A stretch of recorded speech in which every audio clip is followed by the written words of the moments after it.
A very good evening to everyone. Welcome back to the week 3 of Singapore Malayali Association Youth Wing's Life in the Time of COVID-19 series. This initiative is in support of the SMA COVID-19 Support Fund. So I hope you will click on the link provided and donate generously. Today, I'm very pleased to have Dr. Jasimah Jamir, a senior registrar in psychiatry, who's currently based in Ireland. Dr. Jasimah is a very good friend of mine, and we went to medical school together. I would like to start by saying thank you to her for agreeing to do this segment without any hesitation at all. So thank you, Jas. No problem. Dr. Jasimah will be speaking generally about mental health and well-being during this COVID-19 pandemic and lockdown. So if you have any questions for her, do leave it in the comments section, and hopefully we'll be able to get back to you as soon as possible. So I'll hand over to Jas to take it away from here. Over to you, Jas. Thanks, Vid. Thanks. Thanks for having me. And so what I'm going to be doing today is I'll be explaining a bit. Clearly, COVID has been a big thing that's been really affecting every one of us. And a lot of people have been affected in their mental health, even with those who have never had problems in the past. So we might just go through it a bit. I might want to explain a bit more about the processes that tends to happen in a person's mind and how they manage with difficult times like this, and to just make sense of it a bit more, for us to be a bit more aware and to understand what the situation is. Yeah? Sure, sounds good. COVID-19, these are some stats, worldwide stats, as of the 5th of June, right?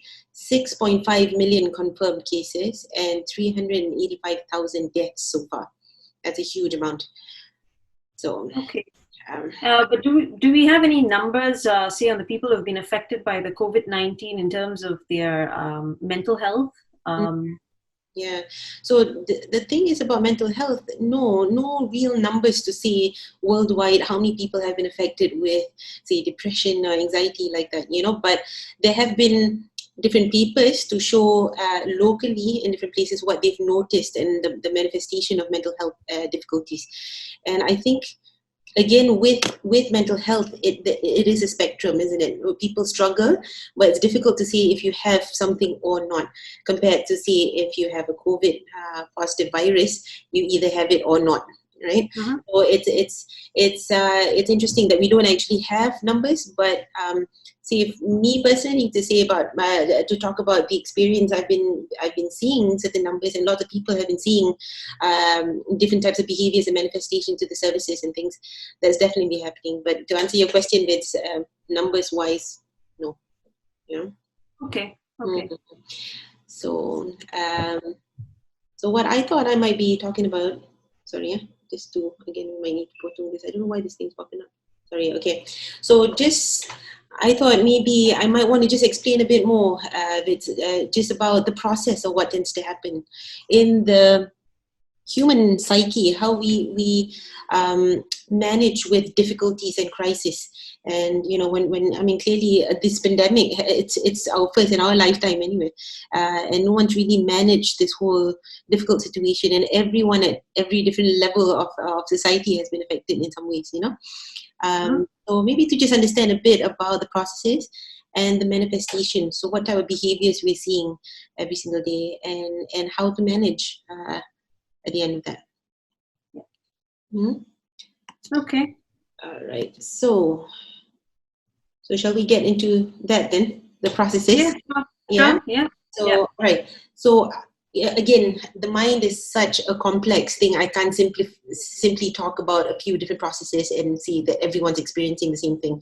But what I have noticed is that there are some things. So in this presentation, I might talk a bit about defense mechanisms, and also this term called reciprocal rules, and how these processes tend to show itself, the way we are seeing how people behave generally in response to COVID-19. So defense mechanisms, Vits, what's your understanding about defense? I think for me, my experience with defense mechanisms, especially in a clinical context, is more when you say when we are breaking bad news to patients. So, you have the whole state of denial, anger, depression. So that's what I guess I'm more familiar with. Yeah. I'm not sure if those are the same kind of defense mechanisms that you'd be talking about in terms of mental health during a pandemic and lockdown. So yeah. And I mean, you're not too far off. Mm-hmm. It's just, so defense really, it's sort of, it is an unconscious sort of response that we all have as human beings, to preserve ourselves, right? So just imagine if we are going through a specific experience that brings out a lot of very strong emotions, that sometimes it's just really difficult, it's overwhelming for someone to experience at that time. Our body, it's an evolutionary thing. We all try to survive through difficult situations. We do that physically, but also mentally as well, right? And it's to hold the integrity of our self at that stage. And so sometimes it can be quite irrational. Sometimes it could be a bit unnecessary. And so this is where, if we can be aware of how we deal with things, then we can just take a step back and see, okay, is it necessary for me to be reacting a certain way or not? But it's not a bad thing to be having these mechanisms. It's just a thing that we do, right? And Freud actually divided it into 3 different types: immature, neurotic, and mature, right? They're all the different ways. And the whole point of categorizing them is to say how sometimes the immature ones especially, it could be defenses that might not be very purposeful and functional to us, and the mature one is what we're achieving to strive for. Yeah. So I have a list over here. I don't know if it's clear. It's a bit of a busy slide, this one. But so, we have a few different types: denial, displacement, projection, rationalization, reaction formation, regression, repression, sublimation. They're all very technical terms, so we don't have to go through all of them. But there are a few of them that kind of stands out a bit with COVID. Yeah. And so, say for example, denial. Right? We'll just go through that one very quickly. Yeah. I see a lot of that happening now, and I think we all see it. So it's when someone it's refusing to accept real events because they are unpleasant. So say in the case of COVID, when we first got the news sometime in February, initially it was just this news about COVID affecting a certain part of the world, in China and Wuhan, and and there was probably this big feel that, through our lifetimes, every time we see any form of infection, Ebola affecting a certain part of Africa, and SARS and all this, it was never a pandemic. It was always, it's just a group of people who's going to be experiencing this, and then they'll get over it, right? So no one really expected it to be this bad.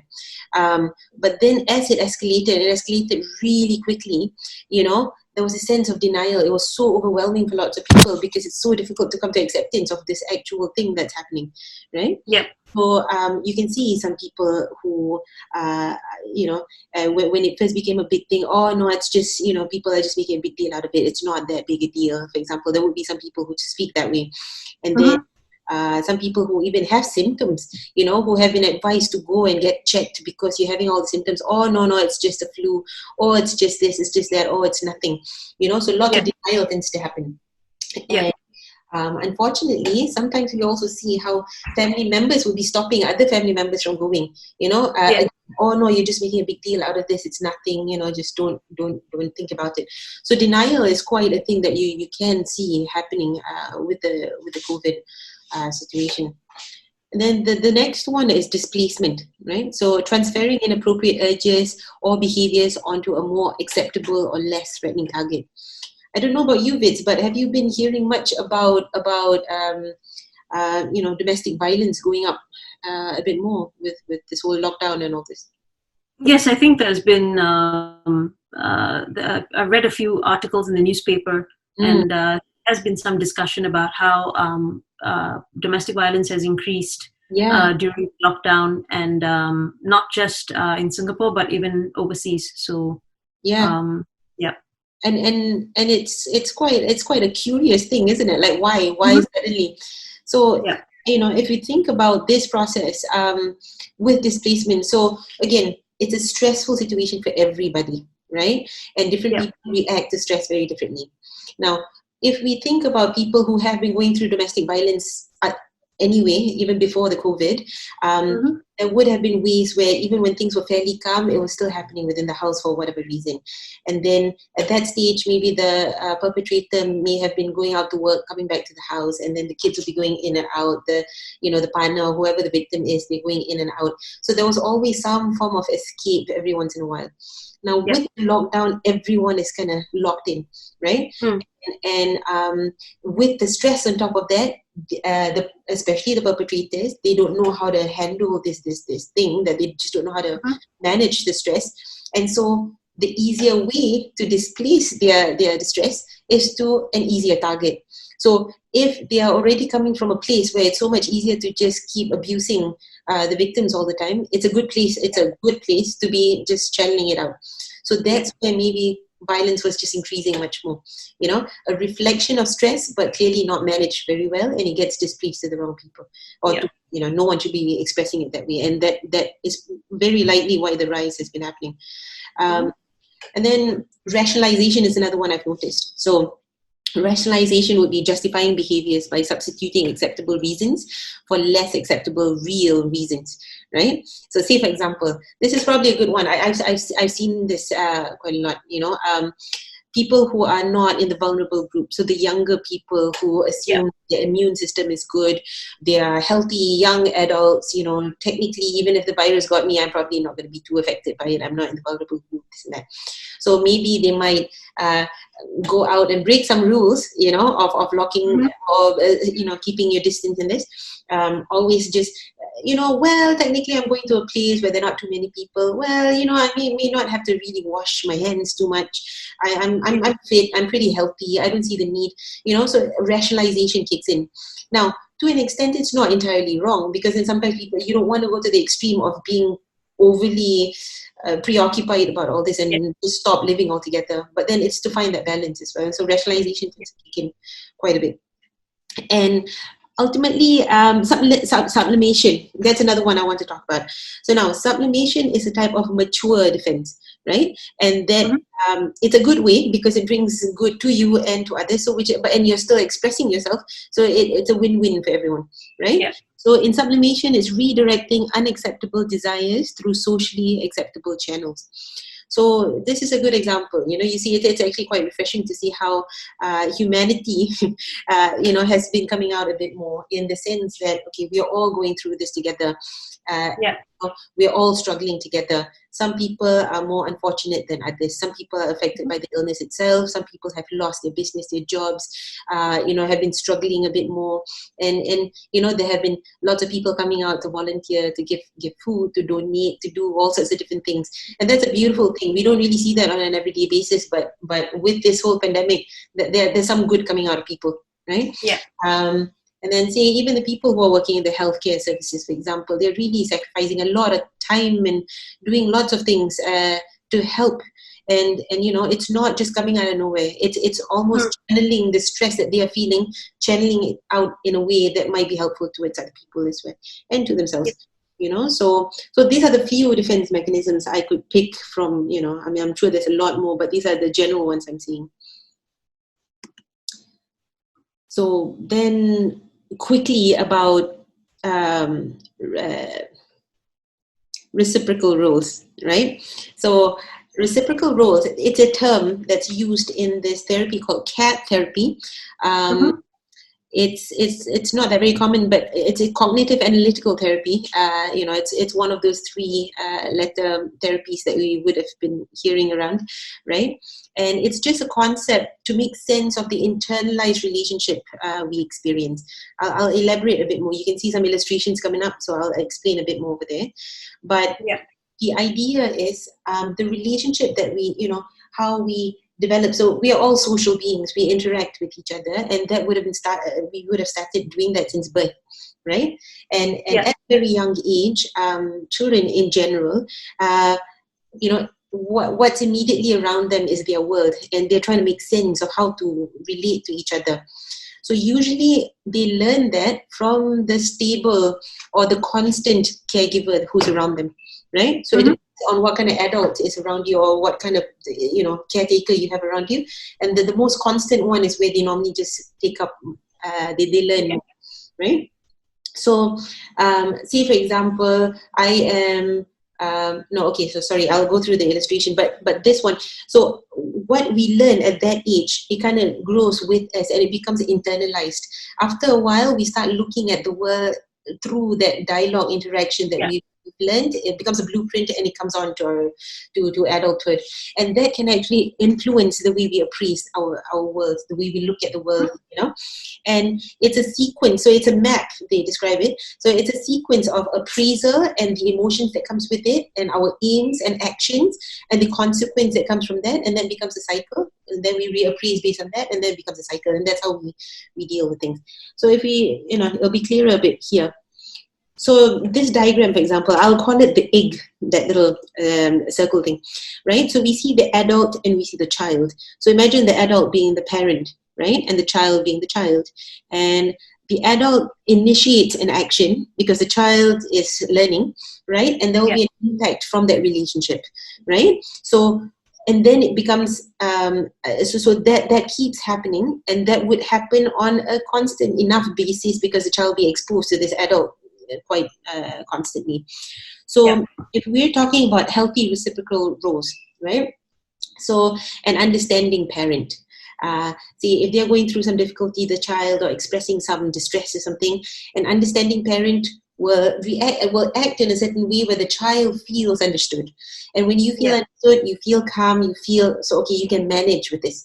So there are two things that actually happens here, right? So the child now learns what it feels like to be understood, the emotion that comes with it, and oh, this is how I feel, But at the same time, the parents are also modeling to the child how to behave in an understanding way. That makes sense? Yeah. So in a way, it's really healthy. So they are learning skills on how to react towards. This is what you do. This is the impact of it, and that keeps happening. And the interesting thing about all these different things, so say for example, an understanding parent, the child feels understood. An acknowledging parent, so if they're going through stress and they're really like, oh mom, this happened, and and they are acknowledging it, like, oh yeah, it's difficult, blah blah. They feel validated, the child feels validated. And so that's another healthy one. A listening parent, the child feels heard, right? So imagine all this happening all the time. What tends to happen then, initially it's an external thing. So, okay, I've been done to this way, right? So my parent understands me, so this is how I feel. But because that's their world, how that will be the internal dialogue that they start having within themselves. So they start becoming kinder to themselves. So, when, like even for us, like on okay, if I was to give a scenario, I'm going through an exam, for example, right? And I am doing this test, I'm studying really hard for it, right? And then I later see the results comes out, I fail the exam, for example, right? And right now, if I had experienced a healthy reciprocal role sort of process growing up, the adult in me would then say, oh, sure, okay, fine. If you've tried really hard, you're feeling a bit upset about this, which is fine. So you're validating, you're acknowledging how sad it is or how upset you are, and you're validating yourself. You're not bashing yourself up, right? And then at the same time, okay, fine, we'll try again. We'll do something about it, blah, blah, blah, right? So you're not you're distressed, understandably, because that's a reaction that you're feeling. But at the same time, so this is how I talk to myself. This is the little thing that is going on the inside.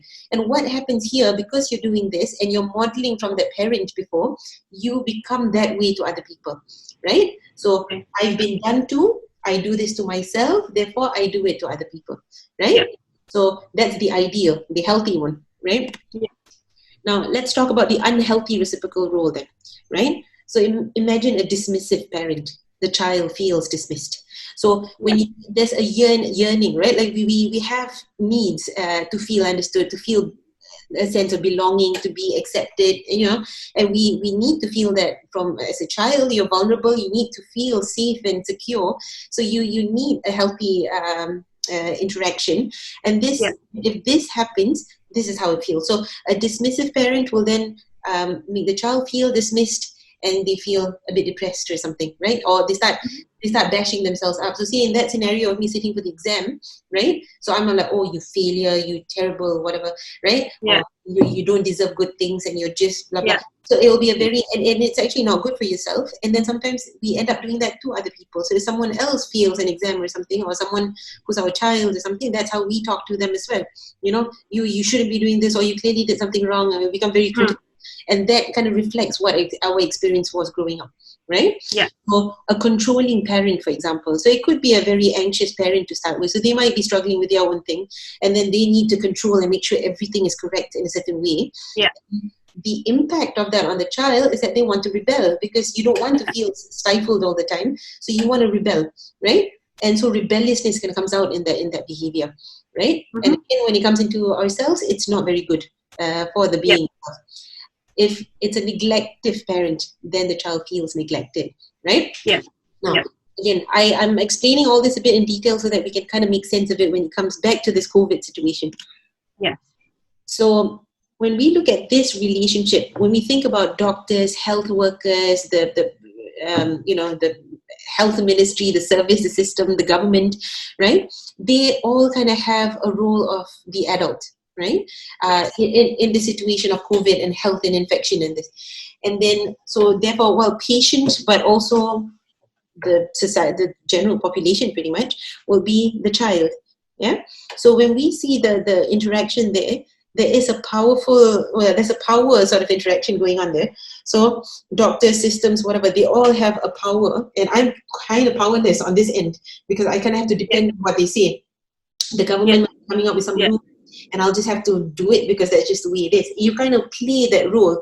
You fall into that role where they know a bit more, and I guess I have to trust them, So there's also a caring part of it, right? Hopefully with systems who actually practice that, and I hope we all are, so when you feel that caring, they are the ones who should be giving you that caring sort of role, playing that role, you are receiving it. So I feel cared for. And when you do feel cared for, it kind of calms you down a bit. It gives you a good feel, right? So, and that's what we're hoping to get. So this is the general relationship, the template that we're looking at in this situation. So when we bring it down to this, okay, so lockdown reciprocal rules. So we're trying to apply COVID into this whole situation, right? When you look at the continuousness of it, right? It is so, okay, initially it was said that, okay, it'll only be for 2 weeks. Oh, and then it got dragged on to a month. Now it's almost 3 months and we still don't know where we're going, right? Yeah. So the uncertainty of it is a very uncomfortable place to be in. And it's not, it's one group telling the other. It is one group telling the other, but that group who is telling everyone this news is in fact quite clueless about the situation. We're all anticipating and hoping that we'll be correct about this prediction, but we actually don't know what's happening, right? Yeah. So comes the feeling of helplessness below the continuous part, right? So sense of helplessness, like, so what do? I'm so floating and I don't know what to do about this. It's a terrible place to be in. The sense of disconnection. So now we're all isolating ourselves for the sake of being safe, right? So there is that sense of disconnect. It could be disconnection from just isolation itself, but also the fact that there are deaths happening. And it could be people who are closely related, who are important enough to you, who mean something to you. That disconnection is happening, So with that, there's a sense of hypervigilance. There's a constant state of anxiety and, I don't know what to do. I don't know how to manage. And, and that can come out as anxiety. And that's when people get all, what to do. I'm always on high alert sort of situation. Disruption. So say if you're talking about roles, role change here, right? So say, for example, lots of people are working from home now. So they're so used to getting up a certain time of the day, they go to work, they come back, and they have that routine structure going. And now you have to change all that. And then say if they are parents, and then they're coming home. So now they're working from home, they're still an employee, employer, or worker, right? But at the same time, it's in a different environment. And I've got a whole bunch of kids, so I'm a parent at the same time. And I'm a child carer at the same time. And if it's a spouse who has a certain sort of role within the dynamics of the family that they have to do a lot of housework, then, so I'm also the worker at home to deal with the home, for example. So lots of role changing, even for children, for example. So they're so used to going to school, I'm out of the house, I'm with my friends, with my teacher, this is the kind of things we do, we come home. Now they're doing everything at home. So there's a change there as well, So we take these things quite for granted sometimes, because all these things, and especially when it's all amalgamated with different people having different roles and the dynamics between that, it's very stressful, And then pervasive. So pervasiveness is the fact that it's affecting all, the Mhm. pervasiveness of it, right? So Yeah. this pandemic has affected everyone. People with Yes. money, people with no money, people with good health, people with poor health. Everyone is affected by this. Politicians could be affected by it. Homeless Mhm. people could be affected by it. So everyone is affected by this, and we're all responding, reacting to it in a different way. So there's this general sense of fear and worry. Then who is going to kind of help me out with this? Because everyone is affected by it. So who can I depend on? So that kind of fear and worry is always floating. So imagine all this happening. It is totally understandable for everyone to be very worked up about this, to be upset about this change and everything. So when you see the three eggs here, there's loss of function, loss of people, lots of different losses, right? And that can cause depression. So that's the reactionary sort of thing. Controlling. So again, this big unknown virus, which I can't even see, is controlling this whole situation. And I want to fight against it. I want to rebel. It's so uncomfortable, and it feels unfair. The unfairness of it. There's lots of anger that comes with it. A sense of injustice. Why does this happen? So even see with rebellion, for example, I don't know if you came across this video that I can't remember where it was, but it was of this lady who was found caught on camera, where I can't remember now if she was tested positive or she was suspected and waiting for results or something like that. And she went to the store and she started spitting at all the fruits on the shelf. Yes. Yeah. I've seen the video. Yes, and so some people are like, why? Like, what do you gain from doing that? But the thing is, it may not make sense. There's no real outcome to it. It just, Anger. Yeah. exactly. So it could be anger, it could be frustration. Yeah. Why me? Or so what? I don't want it. So it could be denial. This whole thing doesn't make sense. This whole keeping distance. I'm going to prove something. Rebellion. Maybe that could be her being rebellious. Yeah. So sometimes when we see all these processes, it kind of makes sense, and it kind of calms us down as well. We can see how human it is and how we can fall into that trap if we don't keep check as well. So that's generally that. Does that make sense so far? Yeah, it does. That's explained the processes very well. Yeah.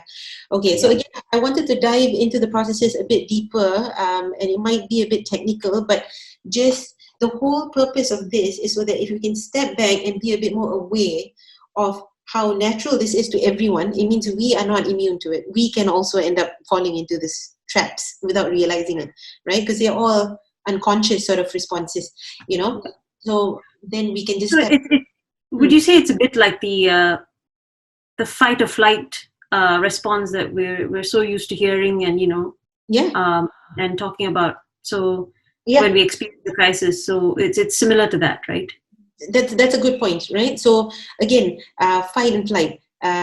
Why do we need it? For survival, right? So if you and I were to go on a hike, we are having a really lovely walk and we're having a good time, we're relaxed, we're calm, everyone's happy, everyone's having a good time, right? Suddenly we come across a bear in the middle of this hike, right? What's due to happen? What's due to happen, you think? So the usual, you start sweating, your heart rate goes up, your pupils dilate.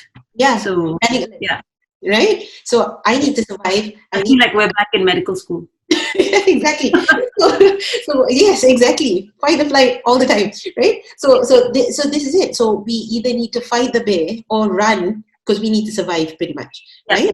Now the thing is, we're unlikely to come across a bear very often, right? In the middle of right? But sometimes, for whatever reason, it could be our experiences in childhood or even adverse experiences that we would have gone through, even during adulthood.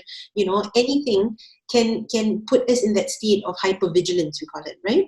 So we need it, but we don't need it all the time. So once we're aware of this, we can sometimes take a step back when we feel emotionally fired up for whatever reason, right? Take a step back and okay, why am I feeling this way? What's happening? So check in with yourself, to see, okay, do I need to be reacting this way? Am I trying to survive something? So okay, fine, I'm trying to survive this COVID situation, fair enough, right? So what can I do within my control? What can I do to kind of minimize all this? But ultimately, I can't control everything, right? Yes, of course. So once we're aware of this, it's amazing how our mind kind of kicks into this other mode, because it's an autopilot thing. If we don't realize what we're doing, get into an autopilot sort of thing. But once we are aware a bit more of how we react towards things, we do become a bit more mindful about how we react towards things and how we manage things, so yeah, no, that's a good point, Vid.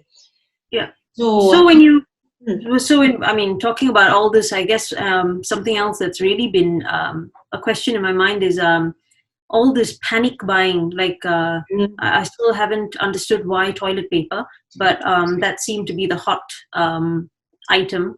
And so all this toilet paper buying and panic buying around the world, is that related to these processes? This behavior? Yeah, it's interesting, isn't it? It's such an odd behavior, but everyone's doing it. So why? And sometimes I think, am I missing out on something? Am I not picking something out? Why toilet tissue of all things, right? Exactly. Why not food or anything else? So that's where I was getting to. So the effect of it, right? So now that we've understood the process of what tends to naturally happen with all of us human beings, right? So so we can see what part of this is this panic buying that you're talking about, right? Sorry. Yeah. So okay, you see in that photo there, groupthink, discrimination, religion, spirituality, and altruism. Yeah. So groupthink. So it's very interesting actually. We as human beings, on a normal happy day, we are quite autonomous. We make our own conclusions of things. We make decisions because we critically think this is needed or not, or whatever, right? On a daily basis. So say for example, I go to a restaurant with you and you choose banana leaf, right? And I suddenly decide I'm going to have pancakes for whatever reason, right? And I don't know why I've decided to pick those. I think we'll need to find a restaurant that has banana leaf food and pancakes. And pancakes at the same time. At the same time. But so at that stage, I wouldn't be thinking, oh, maybe I should be taking banana leaf too because Vit is taking it and I should. There's no reason for that, You can do your thing, I'll do my thing, right? But when you come into a crisis situation, again, it just reflects how social we are as a being, When it's a pandemic, so think about how the pandemic is affecting everyone. Everyone, we're all part of it. It's almost like a sense of camaraderie in a not positive way, but we're all in this thing together, right? So groupthink kind of comes in, and groupthink is this habit of this, we lose that sense of individual choices or decision making sort of thing. We kind of just go with the flow, and we become like, it's almost like a herd mentality that kind of kicks in, So then see other people. So see, it probably would have been started. I don't know where this toilet paper thing started from, but it's very likely that a few people had started it, thinking for some reason they decided toilet tissue is the way to go, right? Toilet paper. And then maybe it became a thing that, now we're noticing, oh, okay, it doesn't make sense to me. I don't fully understand, but since someone's doing it and I don't want to miss out and we're all in this together, so I'll go get it too. And then it kind of propagates, right? Yeah. In the world we're living now, media is so accessible, so it's easily sensationalized, and it's amazing how it's affected so many parts of the world. Because it could be a cultural thing that in some places toilet paper is more important than the other or whatever, but now it's become a thing, a global thing, which is very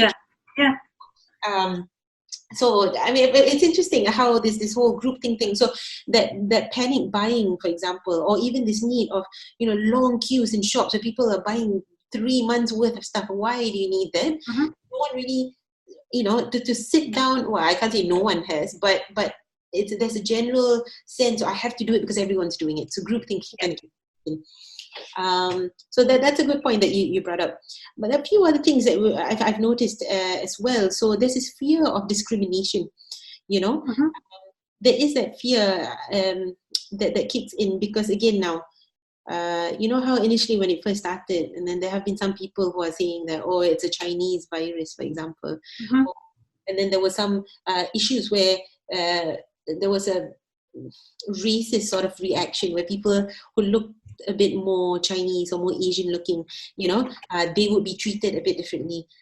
Just because they look the way they do, and that's not nice at all, of course, but again, why do we do that? Again, when we are in a limbo and we need answers all the time, we need something solid to be a reason for us to react towards things, if that makes sense.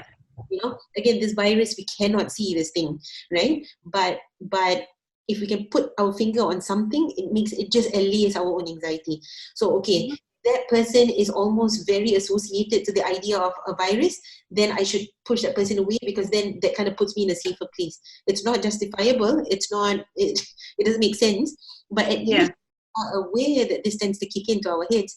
Then at least then we can check in, do I need to do this? It's a bit unnecessary for me to be behaving this way. It's not nice to even do that to someone else, so at least we can be a bit more rational about the way how we decide to react. So discrimination, how that has affected some people is that even when people have symptoms of wanting to, symptoms of COVID, for example, one thing is denial, when we were talking about just now, but the other one is, even if they do, there is this big fear. What if I check? And what if I'm positive? I have seen effects of discrimination on other people. So if I'm positive, then what now? And then how my family is going to be affected a certain way. And then people are going to look at and treat me in a certain way and all this. So that doesn't help clearly, right? Yeah. So that is quite an effect that's been happening. So, we have to look a bit more into it. And then religion and spirituality. This is very interesting.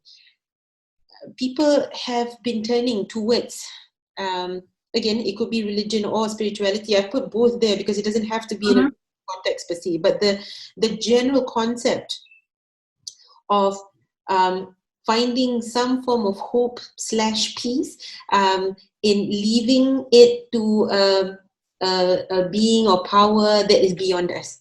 Right? Yes.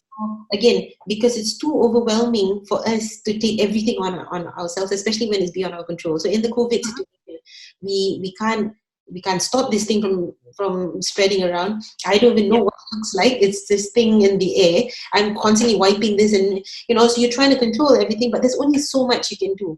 And then it's really upsetting when you see people are still affected by it, people are still dying from it. So what do I do? And it's very anxiety provoking, really, isn't it? So with that, sometimes it helps that, okay, maybe I can just leave it to something beyond me, and it kind of takes it away from you, so people have been reacting that way, which is quite interesting, and it could be seen as a sublimation thing that we were speaking about just now. And altruism is the other type of sublimation. So again, the need to look for ways to help people, to find something good out of this, right? Again, back to working to help people, getting out of their way to do things.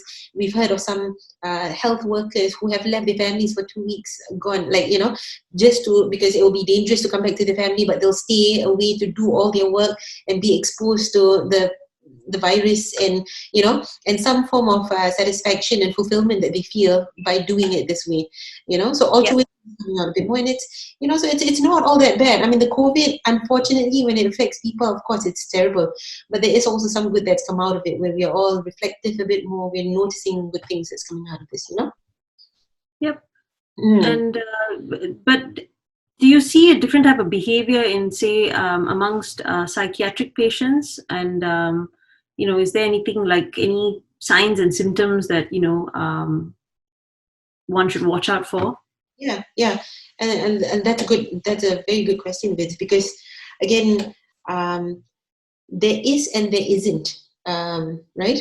So if we're talking about people who have an underlying psychiatric illness, so people with schizophrenia, bipolar, and anything and everything, really, it's not just those. They may be more vulnerable to stress, right? So we are normally keeping a close eye to them and trying to see if the medication's going well, and if as it is when on a normal daily basis, normally they can be managing and they're going through quite okay. When the pandemic hits, it's hitting everyone, including them, and sometimes within the vulnerable group where they can relapse into their illness a lot quicker, for example, because of the stress, not because they're not taking medications or anything like that. Maybe all that is still going well, but just purely because it can trigger them to relapse, and that has been happening quite a bit. Okay. So I'll explain that a bit more. So in the psychiatric setting, I've kind of just divided it into a few different points. Again, you know, there are lots of different ones that's coming to the surface as well, but these are the Yeah. common ones that we're seeing.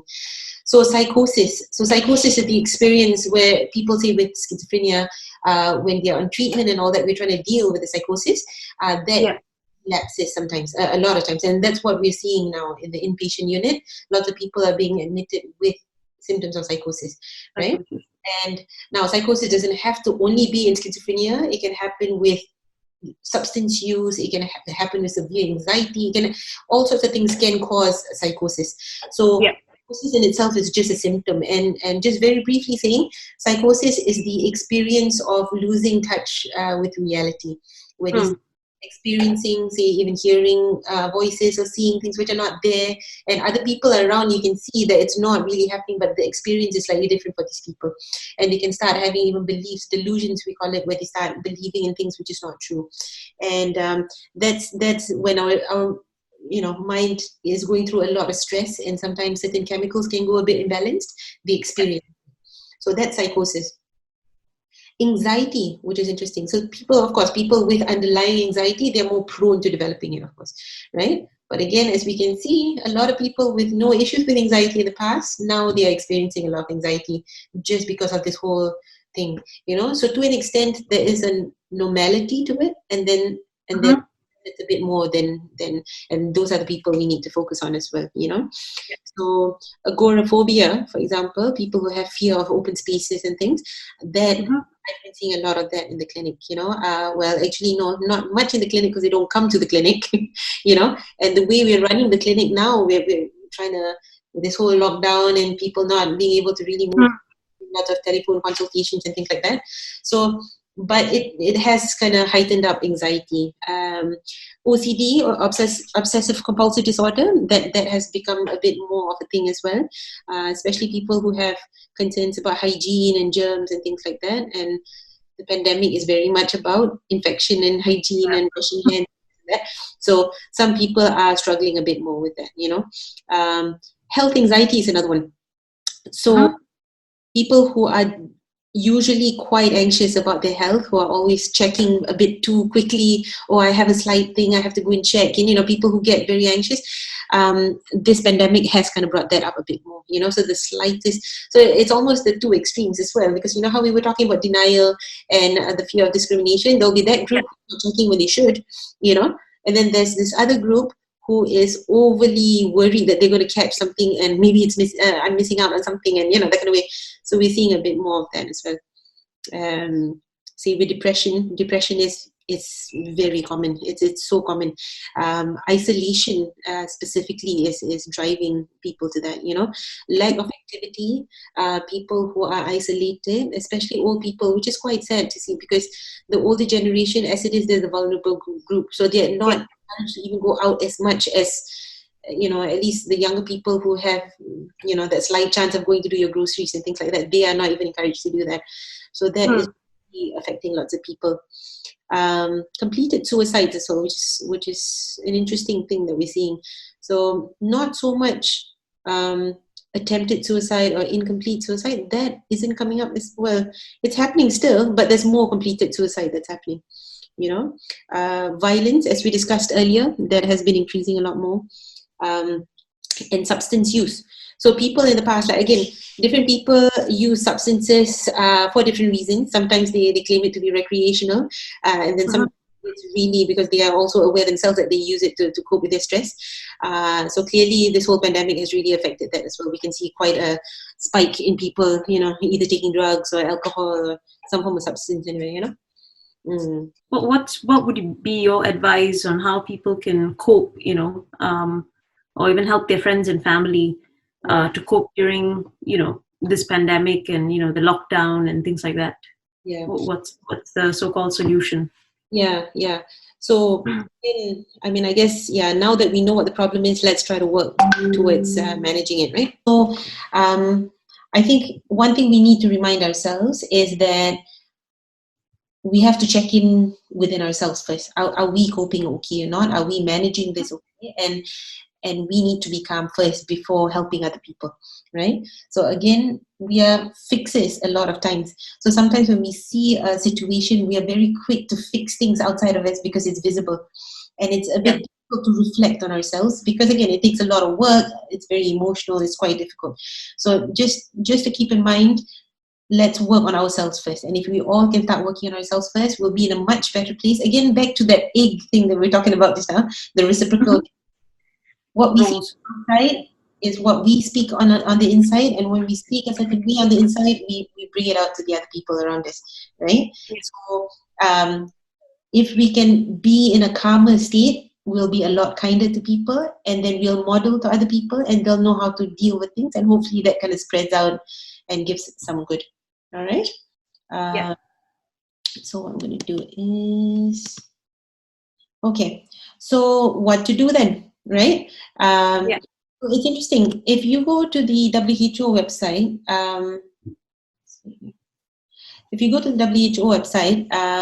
there's this lovely poster here, which kind of gives you a general idea, coping with stress during the 2019 COVID. So you can probably just go there and look at it. So again, we have to remind ourselves again and again, it is normal to feel sad, stressed, confused, scared, angry. All these are natural emotions that we'll be experiencing through this COVID period, right? And so again, talk to people you trust, and again, sometimes you want to talk to different people, but some people can feed into our anxiety, and some people are helpful, right? So choose your audience, and then once you have confirmed who the healthy enough people are towards you into your mental health, then maintain that support, so do that. And the second one would be about, because so now we all have to kind of stay at home. The lifestyle thing is a bit changed, things have changed a lot. There's lots of adjustments to be done.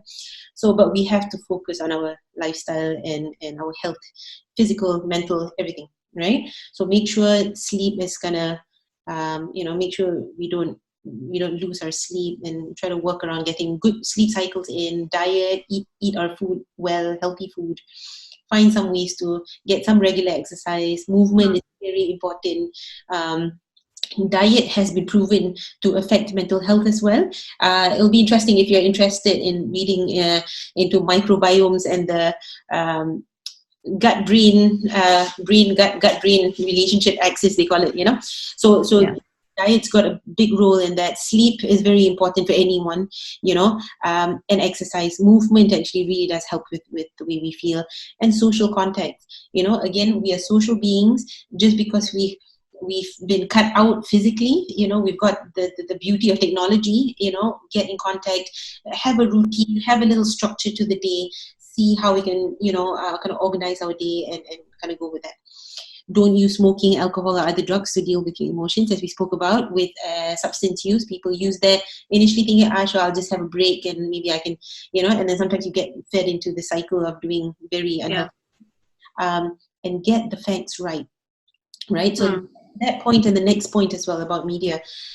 See, the thing is, there is so much news coming in. We are all bombarded with news every 2 seconds. We're getting all this, who's dying, what's happening, all this, and then it doesn't help with this whole myth of taking certain medications, which has not been proven to be good, and all this. So, sometimes we don't realize we put ourselves into this position, but we're getting a bit overloaded with all this unnecessary information, right? So take a step back. Maybe see again, what can I do? Do I need to listen to all this stuff? Is it benefiting me in any way? Does it benefit me by knowing too much? Getting information is one thing, but because then people would always say that, if I don't know what's happening, then how am I going to stay safe? If it's that important, there will be some consensus that, okay, everyone has to do something, right? And if you check, see, even once a week or even every 3 days, for example, you're not going to miss out that much because it's so constant and lots of things are happening, right? So it's okay, maybe, so just be aware, okay, maybe I'll find something that I can do that will be fulfilling for myself, and we'll discuss about that a bit later. And also draw on skills you have used in the past that has helped you to manage with kind of difficult situations. So what I would suggest is I mean, you know, some people live alone, some people have families, but whoever your support system is, maybe it's kind of nice to sit and discuss and brainstorm together to see, okay, how did I deal with this? Okay, this is what I did before and it helped. Okay, maybe I can give it a shot and see. You know, there's a lot of reflection. We have so much time right now. We're all stuck at home, so we can use that time to focus on doing things like that, you know? So Yeah. I'll read through this, and it's a nice little poster to just kind of print out and stick on the fridge or something to remind us on what to do on a situations like this, you know. Okay, there are two other bits here. One is called Face COVID. It's a mnemonic by Dr. Russ Harris. He's an ACT therapist, acceptance and commitment therapist, and he came up with this little thing we'll go through. And then the other one is the Wheel of Life. I was actually introduced to this by my coach, and he, you know, I thought it was very, very interesting. And so I thought maybe we could just go through this. You know, we don't use this in the clinic, but I think it's quite a helpful tool. So Face COVID. So F is focus on what's in your control. So you know how we spoke about earlier about control, right? There's some things that we can work on. There's some things we cannot. It's just beyond us. So let's focus, because a lot of times when we get anxious, we tend to over focus on things we can't do anything about, and then we get even more about it. So you know, let's focus on, okay, what can I do? Wash my hands, fine. Keep my distance, fine. Cocoon when I need to, fine. You know, so do all your parts and just find that balance. Acknowledge your thoughts and feelings. That's your A, right? So again, sometimes we tend to be quite critical about how we feel, right? So if I'm feeling very anxious, I'm feeling very sad, you know, we're like, oh, you shouldn't be like this, or you could have done this, or, you know, that kind of way. We can be very critical with ourselves. And we don't realize we do this to our loved ones as well, you know. And especially when we care so much about the person, we don't want to see them distressed. When they get upset, we want to stop them from feeling that way. But sometimes the way we do it doesn't help. So stop crying, or stop doing this, stop doing that. That doesn't help, right? So acknowledge, it's okay. I know I am feeling a bit upset right now, and it's understandable. And okay, just take that time for a while, you know, and then come back into your body. So again, a lot of times when we are all flustered about things, we're always kind of racing lots of thoughts in our heads, right? We're always busy, that we kind of not notice very much about what's physically happening in our body. So even say in mindful practices or meditation and things like that, you know how they always speak about breathing techniques and focus on your breath and all this, you know, those are the simple ways of just kind of checking in. Okay, what is happening right now? Okay, I'm breathing a certain way. These are the sensations I'm feeling right now. Can I feel my heart rate? You know, that kind of way. So you're trying to just come back to your physical body. Engage in what you're doing. So again, back to mindful practices, right? If you're eating, don't rush through it while watching TV, while writing part of an essay or something. Focus on what you're doing. Enjoy the food that you're doing. If you're sitting down at home and you're looking out, maybe enjoy, you know, what you see in nature, what you're seeing outside.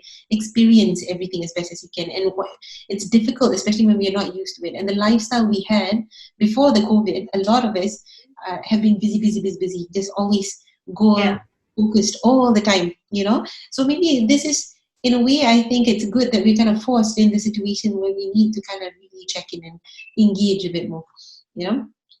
And then that C is committed action, right? Now, again, easier said than done. I mean, I'm great at telling people what to do. I have to remind myself that I have to do it too, you know.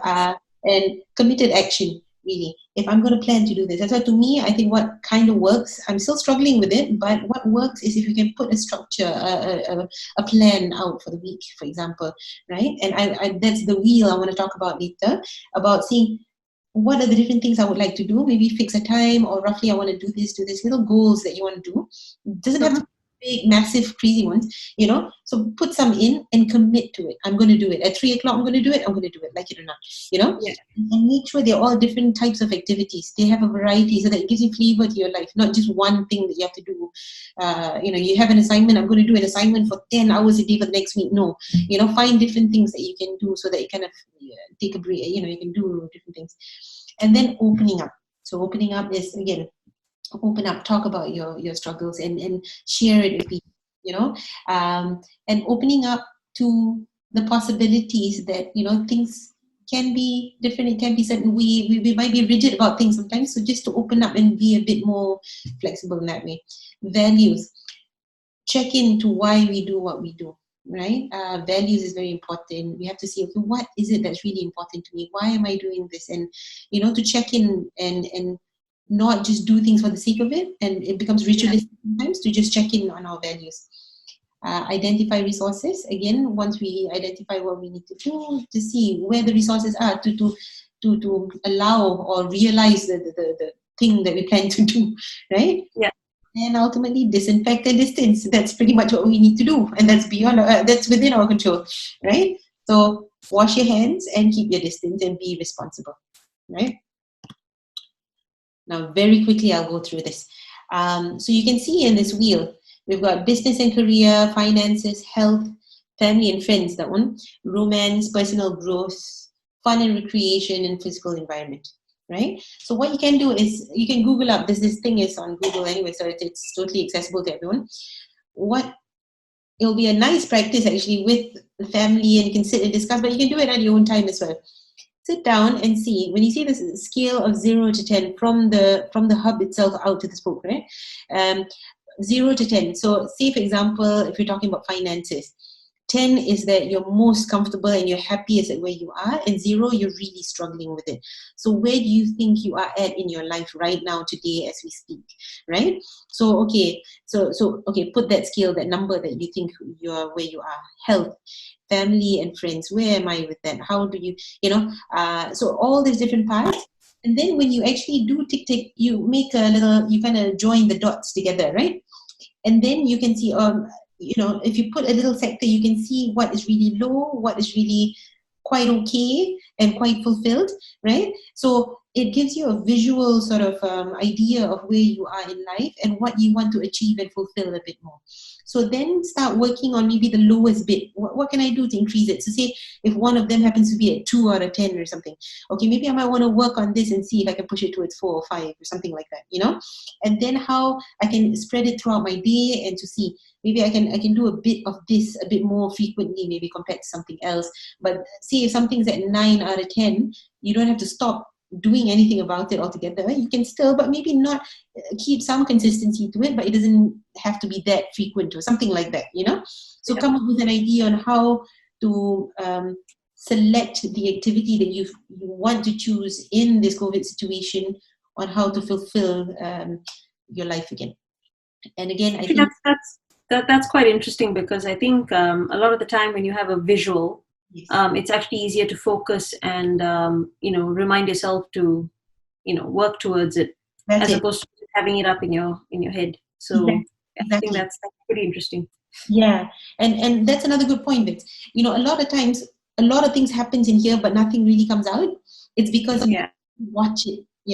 So visual and listening is the same thing. You know how sometimes when you open up and talk to someone and talk about your difficulties and whatever, right? It's one thing to experience it on your own, but when you talk to someone, it's not just about venting, but you're listening to your narrative for the first time. Yeah.